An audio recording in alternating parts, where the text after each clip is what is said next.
mostly it is loss which teaches us about the worth of things. Arthur Schopenhauer.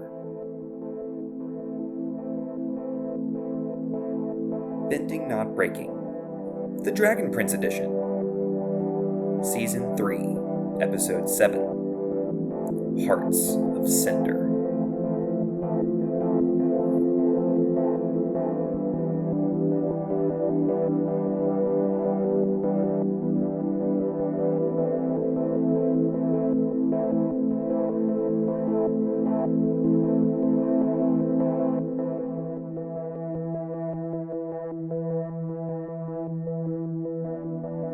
Welcome back to another episode of Bending Not Breaking. This has been Pruitt, your host for the Dragon Prince Edition, and I'm just so glad y'all are back. Yeah, so we're talking about episode 7 today, Hearts of Cinder, and there's a big Game of Thrones moment. That's what I kind of call this episode. This is the Game of Thrones episode for me, where it's just oh my goodness, this is so intense and so much has shifted, and gosh, I just oof. So that's my preview for the content of this episode. Today, for our lens though, we're going to be talking about the lens of worth. And I'm curious to kind of dive into this because worth is... there are so many different facets to how you can talk about it. And, I've been thinking about worth recently, thinking about worth on almost like a judgment scale. I imagine the scales. That makes me think of Moon Knight right now, but alas, I digress. Anyway, makes me think about worth and how we judge it and weigh it almost. And I find myself constantly wondering if something is worth doing, for instance. And also thinking about my worthiness as a human being and people's worthiness, and is it worth it to do X, Y, or Z? For instance, to speak up about something small, or is it worth it to go to graduate school for 4 years and potentially go into debt to be able to have a different kind of working environment and working job and professional life? Is it worth it to prepare this meal, or should I just order out? Is it worth the money to order out? Is it worth it for my body to eat something that is not necessarily healthy, but it is quick? And so there's just a lot of worth invested in kind of everything that I'm thinking about. And the quest for worthiness often seems to revolve around and alongside almost my need for certainty. And I've been thinking about that. Is it worth doing this if I don't know how it's going to turn out? Is it worth this risk? And it also kind of thinking about worth helps me kind of set priorities. And so, is it worth going into thousands of dollars of debt so that I can make more money later? Or was it worth it to not do that? Is it worth it is my body worth more? Is my time worth more? Is my money worth more? There's a lot of things to measure and weigh, and I think that that's what makes worth kind of scary, because, all of those things are kind of finite, right? My time is finite. I have a limited amount of time on this earth. But if I always am thinking about it with a scarcity mindset, then that's not going to lead to great decision making. I probably don't think. So these are the things I've been thinking about when it comes to worth. And so I just invite you all to consider that as well. Maybe it's worth asking yourself the question of what worth... I was going to say worths? What different worth... Oh my god, I don't know how to ask that question. What are the different things that are worth your time? What are you weighing? What is worth it to you? And what do you want your priorities to be versus what are you actually dedicating your time to? So Yeah. Anyway, I digress. Now that I've tried to words, that's going to be a recurring thing. Anyway, let's go to the episode recap. I'm going to do my best. Wish me luck. On my mark, get set, go. So, Claudia catches cute things for dark magic, and then Viren chastises Soren for being curious, and then Viren's like, I'm gonna lie to myself, and then Erebos is like, nah, bro, you need to take over and conquer Zadia, but first we need Luxoria. And then Viren's like, well, I know what happens to Sunfire Queen, Grandma, and she's like, oh my god, I'm gonna reveal your dark magic bod. And then Amaya counsels Janai to be wary because, Viren's scary, and then the Sunforge aims to purify Viren, but then Viren comes out, or Erebos comes out of his mouth and then possesses an elf, and the Dark Forge goes dark, and then Erebos kills the queen, and then Janai is sad, and then, takes Dark Staff and tries to turn Soren into a mindless monster, and he says no, and then he slips away, and Claudia is really sad about it, and then Kasev's like, but me, and then Viren turns most of the army into scary things, and then Ezran meets a dragon friend, and they learn about the spell needed to, breathe, and then also smoochies between Callan and Rayla, and then, is it too late? Oh my goodness. Okay. I did it. I say this a lot, I think, but there's a lot going on. I was wondering, like, oh man, this is a good place to end. Not over yet. Oh, this is probably a good cliffhanger. Oh, not over yet. And so, anyway, I digress.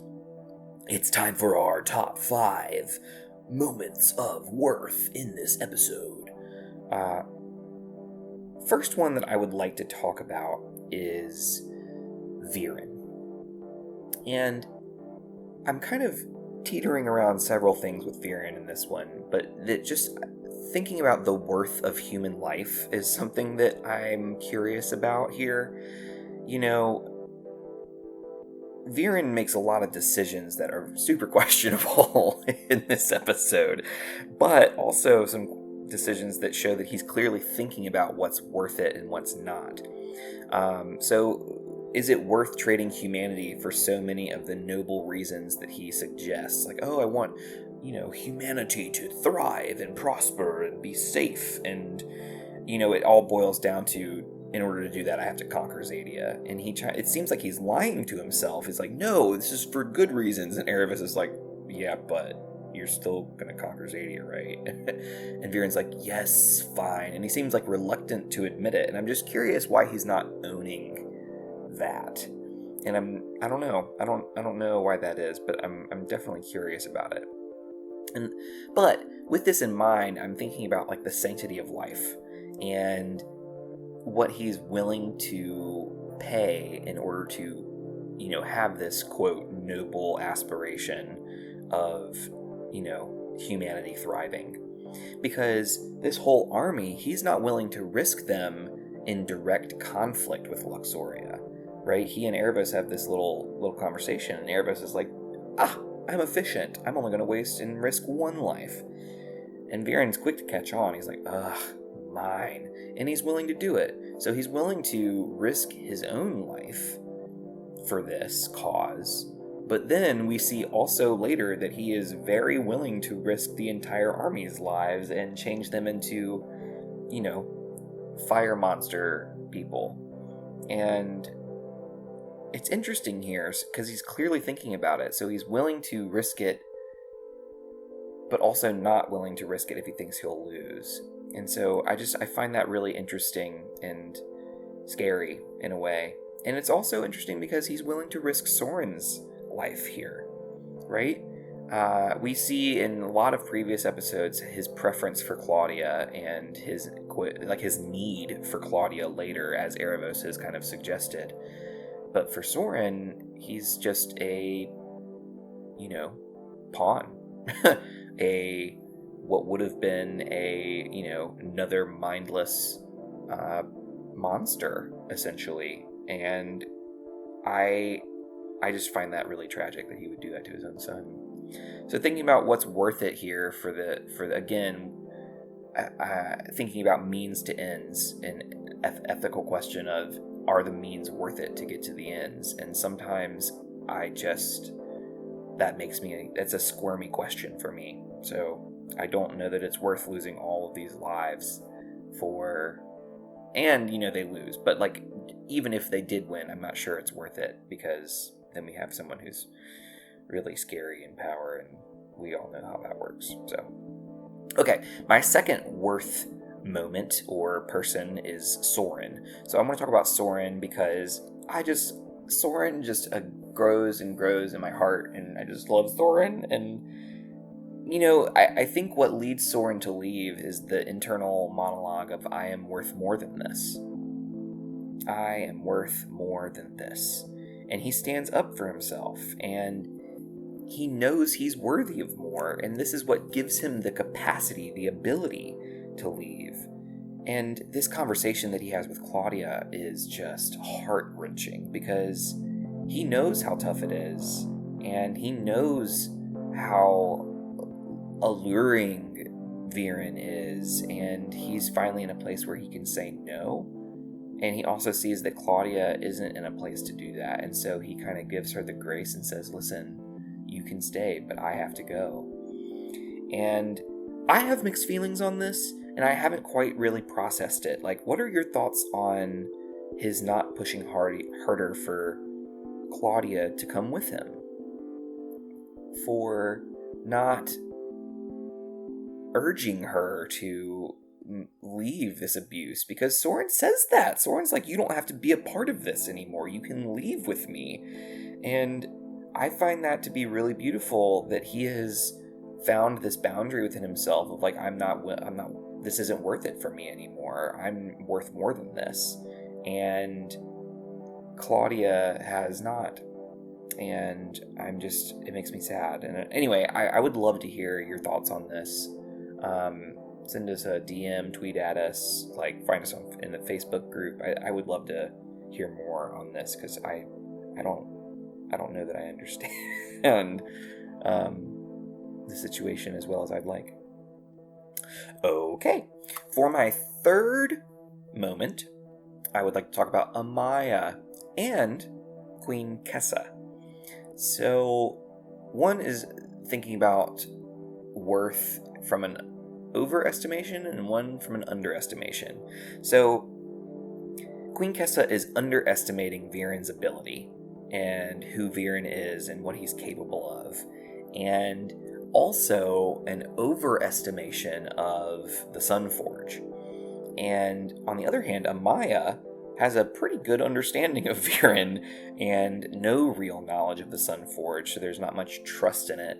And I'm wondering what the worth is here. And part of me is thinking, like, is Viren worthy of caution? Is he worthy of consideration that this could be a trap, that this could be more, that he could have walked into Luxoria and not simply wanted to talk with the Queen, but wanted something more, right? And I think that an underestimation of our enemies does us injustice, right? And I think when we overestimate, it often leads to problems as well, right? Ideally, we know exactly what we're dealing with, but the lack of caution here suggests a little bit of hubris on the Sunforge elves' part. An underestimation of humans and the disregard for humans, I think, does them a disservice here. And that's not to say, like, Viren should not have done this. Duh. Like, he's in Erebos is like super hardcore killing people, and then we see Viren is very much willing to kill or let be killed at this point. So I think about when we dehumanize other, whether the elves dehumanize humans or the humans dehumanize elves. I think that there is loss, and there is a loss of worth in the other. And when we lose a sense of worth in other people, we treat them differently. And I think it does us all harm when we treat other people as less than. I think we would do better and be better if we treated other as being worthy of consideration and worthy of humanity and all of the sacredness that comes with that. So, that's my thoughts on that. And I will move on to my fourth point. Ezrin, y'all. This whole episode just demonstrates the power of kindness to the other, like on the complete opposite end of Viren, perhaps. Like, Ezrin's help to this dragon, this red dragon, helps Ezrin because this dragon knows that Ezrin is kind, and he's willing to help, and he's willing to say, hey, here's what you need to do in order to survive now. And it seems like it's worth the investment in others often, not just because it's right, but because it often serves us and serves the world. And I hate thinking about this in a transactional way. Like, you should do good because it will turn out good for you. You should do good because it's good. That's what's right. And yet, that's not always very compelling. And so I offer this as a potential thing too, that it's often worth the investment because there is a return. And that's kind of the beauty of kindness, is that there is a return. Whether it be in our hormonal balance of our bodies thanking us for being kind and being generous, or simply a return of a favor, like we see here in this episode. And I think that's important, and I'm really thankful that we get to see this. And it's also kind of, I think, speaks to why Viren's lack of investment in Soren leads to Soren leaving. Viren not treating Soren as worthy of his time, energy, consideration is what leads Soren to leave and to develop these boundaries of I'm worth more than this. And so, again, to Viren's detriment, he has missed out on an opportunity by not treating others as worthy of his attention. So, Viren, man, gosh, it's tough. And then Soren, just amazing. It's becoming more binary, and I don't love that, but it's also, we've been seeing this from the beginning. It has been unclear, and it's becoming more clear over the course of all of these episodes to me, but I don't know. I'd love to hear y'all's thoughts on this too. Let me know if I'm reaching too hard or too far, but anyway. Number 5. The very end of this episode, we see a sky elf tell us that it is too late. Tell the team that it is too late. And, I thought about that, and it just makes you question whether any of the things leading up to this was worth it, right? If it's too late, then why did we put in all of this effort? Was the effort of risking our lives? Was the effort of, just the days, the time, all of it, was any of it worth it? And we don't know till next episode, and, spoiler alert, we will learn. But I just think that when people tell us that it's too late, you're shutting off so much, right? And I wonder if there's loss there by telling people that it's too late. And, I think it's tough because you also want to be honest and make sure that you're saying, hey, it's too late. We are booked. We are full. We are X, Y, and Z. But man, that can hurt. And that's tough. So I really feel for how the group probably is taking that phrase and the worry that it's causing. And it just makes me sad that that's something that happens. And it does happen, and it's really hard, but so it goes. So I'm just thinking about what it means to expend so much effort and then have it not necessarily pay off. And that's the risk we take, and that's life. But that also, like, with hindsight, and definitely later on, I imagine it's easier in those moments to be like, no, it was worth it. We got to meet you. We got to become close. We're smoochy now. We have each other, and we have these relationships, and we have this story and this experience, and that's worth it too. But gosh, it hurts when we don't reach our goals. So anyway, I just want to offer that as something to think about and consider also. All right, this has been good so far. Thanks for being with me and listening to these top 5 moments. If you have other suggestions, I'd love to hear about them. Send us your thoughts. And if not, no worries. We'll just take a short little ear break and come back soon.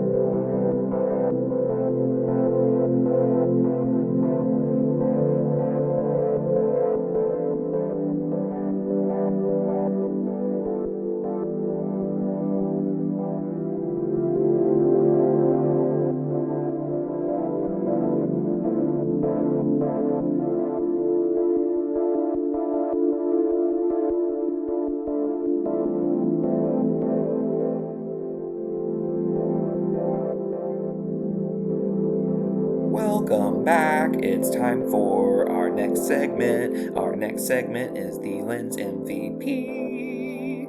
Lens MVP. Yeah. Okay. For today, my Lens MVP is for Amaya. I am nominating Amaya this week. And I think in terms of worth assessment, Amaya is pretty darn cool, and we see that she has a proper threat assessment of Viren. She understands what's going on there, understands that he is likely about to do some serious harm. It's true. We also see that she has a lot of integrity over the course of this entire series, and so much self-worth because she's willing to stand by her values. And, we also see that she's willing to hold Janai back from going into further danger, and she's willing to burn herself in order to do that, and she holds her back. And it's just, Amaya's just a 10 out of 10. Really just incredible, and I'm a big fan of Amaya. So that is my nomination. Amaya is my nomination for the Lens MVP, and I would love for you to send something in. Let us know if you have a different nomination. We'd love to hear about it. Voice memo to thearkofe@gmail.com, or of course you can just tweet at us, Facebook us, all the things, all the social media thingies.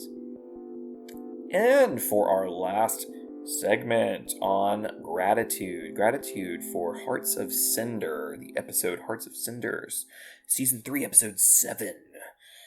I am really grateful for Ezrin, and I think I said this earlier, but I'm grateful not for just the kindness, but also for just this wonderful chuckle that I get in this episode when Ezrin sees Rayla and Callum kiss, and he's like, "Whoa, that's not part of the spell," and then he just goes into the what? The first time I saw that, I definitely had a giggle fit, and I found that to be really, really cute. So I am grateful for Ezrin for making me chuckle. I'm grateful for Ezrin for being kind and seeing the dignity and worth in more than just humans, but also in animals and also in just all living things. And I'm really grateful for Ezrin for that, and for continuing to teach me and give me something and nourish me. So, boom! That's the end. We did it. It's another episode of the Dragon Prince Edition, and we have 2 episodes left, and that means we should be coming back to The Legend of Korra soon, hopefully. We are still coordinating guests for The Legend of Korra as we think about Season 3, Book 3 of Korra. But even with all of that, we are hopeful that we'll be able to start in the next couple of weeks. But I won't spoil anything, so until next time, be well and do